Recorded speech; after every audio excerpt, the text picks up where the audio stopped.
Uncle, کیا میں آپ کو اپنے پیارے نبی صلی اللہ علیہ وسلم کی کوئی اچھی بات بتاؤں؟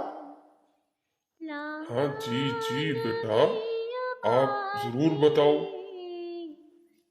تو انکل سنیے پھر، رسول اللہ صلی اللہ علیہ وسلم کبھی سر اٹھا کر مغرورانہ انداز میں نہیں چلتے تھے۔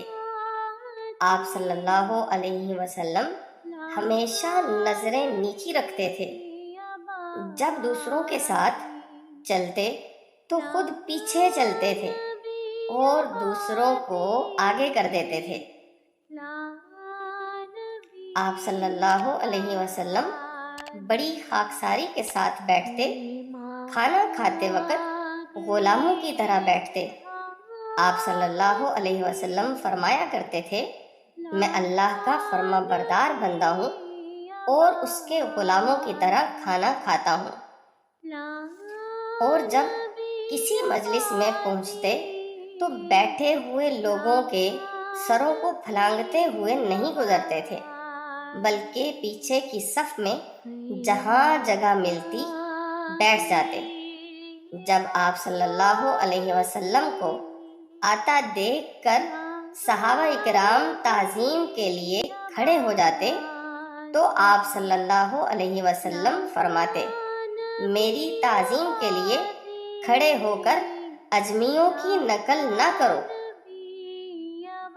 فتح مکہ کے موقع پر جب آپ صلی اللہ علیہ وسلم شہر میں داخل ہو رہے تھے تو عاجزی اور انکساری کے طور پر سر مبارک کو اس قدر جھکا لیا تھا کہ وہ اونٹ کے کجاوے کو چھو رہا تھا۔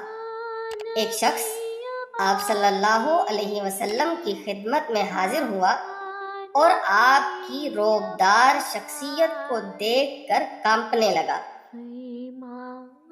آپ صلی اللہ علیہ وسلم اس کے قریب گئے اور فرمایا، میں تو اس غریب قریشی عورت کا بیٹا ہوں جو سوکھا گوشت پکا کر کھاتی تھی۔ صلی اللہ علیہ وسلم۔ صلی اللہ علیہ وسلم۔ بہت شکریہ بیٹا حسان، آپ نے مجھے پیارے نبی کی اتنی خوبصورت باتیں بتائی ہیں۔ اللہ قبول فرمائے۔ چلو اب چائے پی لو اور سموسہ بھی کھا لو۔ ہاں جی انکل، آپ بھی شروع کیجئے۔ بسم اللہ الرحمن الرحیم۔